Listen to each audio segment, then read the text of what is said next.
अक्षय नवमी, जिसे आंवला नवमी भी कहा जाता है, हिंदू धर्म में एक विशेष महत्व रखती है।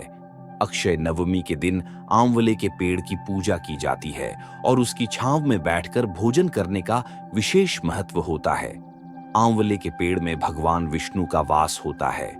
अक्षय नवमी की पूजा में व्रत कथा का पाठ करना भी जरूरी माना गया है।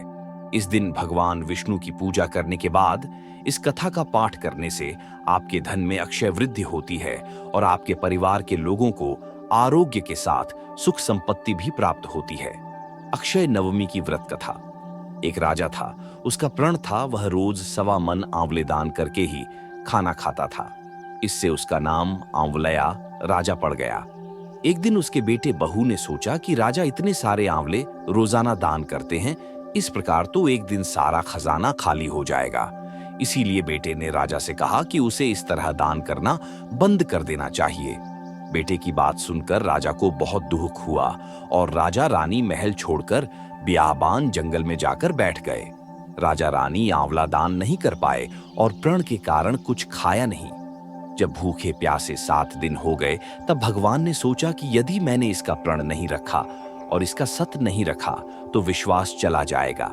इसलिए भगवान ने जंगल में ही महल, राज्य और बाग बगीचे सब बना दिए और ढेरों आंवले के पेड़ लगा दिए। सुबह राजा रानी उठे तो देखा कि जंगल में उनके राज्य से भी दुगना राज्य बसा हुआ है।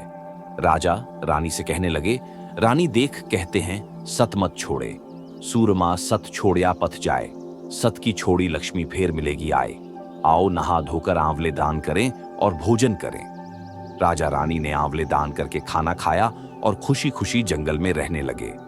उधर आंवला देवता का अपमान करने व माता पिता से बुरा व्यवहार करने के कारण बहू बेटे के बुरे दिन आ गए। राज्य दुश्मनों ने छीन लिया। दाने दाने को मोहताज हो गए और काम खोजते हुए अपने पिता के राज्य में आ पहुंचे। उनके हालात इतने बिगड़े हुए थे कि पिता ने उन्हें बिना पहचाने हुए काम पर रख लिया। बेटे बहू सोच भी नहीं सकते कि उनके माता पिता इतने बड़े राज्य के मालिक भी हो सकते हैं, सो उन्होंने भी अपने माता पिता को नहीं पहचाना। एक दिन बहू ने सास के बाल गूंथते समय उनकी पीठ पर मस्सा देखा। उसे यह सोचकर रोना आने लगा कि ऐसा मस्सा मेरी सास के भी था। हमने ये सोचकर उन्हें आंवले दान करने से रोका था कि हमारा धन नष्ट हो जाएगा। आज वे लोग न जाने कहां होंगे। यह सोचकर बहू को रोना आने लगा और आंसू टपक टपक कर सास की पीठ पर गिरने लगे।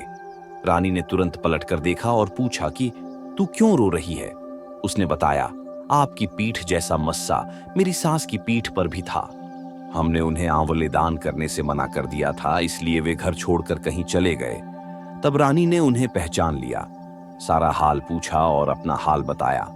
अपने बेटे बहू को समझाया कि दान करने से धन कम नहीं होता बल्कि बढ़ता है। बेटे बहू भी अब सुख से राजा रानी के साथ रहने लगे।